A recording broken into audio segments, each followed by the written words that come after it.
Assalamualaikum warahmatullahi wabarakatuh.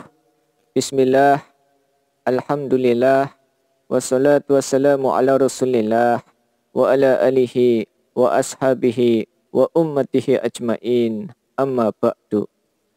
Menurut Marcel Silver, dalam bukunya Passion, Profit, and Power, ternyata hanya 1% orang yang menguasai 50% uang yang beredar di dunia. Saya pernah bekerja sebagai salah satu pemimpin cabang utama bank swasta terbesar di Indonesia. Di bank cabang saya lebih hebat lagi. 1% orang menguasai 71% dana yang ada. Saya tidak tahu apakah data ini mewakili kondisi di semua bank. Ternyata hanya 5% orang yang menguasai 90% uang yang beredar. Di cabang bank tempat saya bekerja dulu, sungguh benar bahwa 5% orang menguasai 90% dana yang ada. Sungguh sedih bila kita menjadi bagian dari 95% orang yang berebut menguasai 10% uang yang beredar. Bila uang yang ada di seluruh dunia ini dibagi rata, setiap orang akan menerima 2.400.000 US dollar atau sekitar 24 miliar dengan asumsi 1 US dollar sama dengan 10.000 rupiah. Yang lebih menyedihkan, sebagaimana diramalkan oleh Marcel Silver, dalam 5 tahun sejak semua orang mendapat bagian dari uang yang dibagi tersebut, komposisi akan kembali ke angka semula.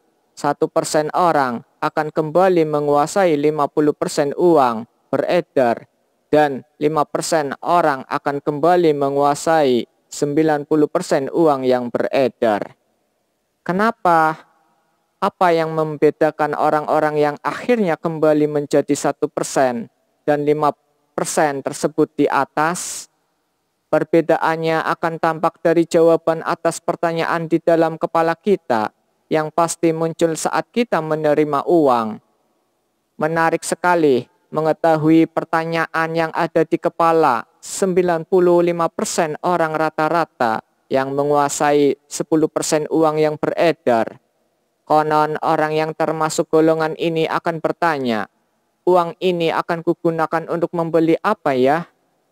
Nah, tidak heran bila atas pertanyaan itu kemudian muncul jawaban di kepala orang rata-rata seperti beli Jaguar, BMW, Mercy, rumah mewah, dan sebagainya. Di pihak lain, orang yang akan menjadi 1% dan 5% yang menguasai 90% uang beredar akan bertanya, apa yang harus kulakukan agar uangku ini bertambah banyak? Nah, tidak mengherankan bila orang yang termasuk golongan ini akan menempatkan uang mereka di deposito atau melakukan investasi dengan membeli rumah lalu disewakan, atau berinvestasi dengan membeli rumah walet, membeli kebun jati, atau membeli perusahaan. Pertanyaannya adalah, apakah tidak boleh orang yang mempunyai banyak uang membeli barang-barang mewah? Tentu saja boleh. Kendati demikian, lebih baik barang mewah ini dibeli dari hasil usaha atau dari hasil investasi.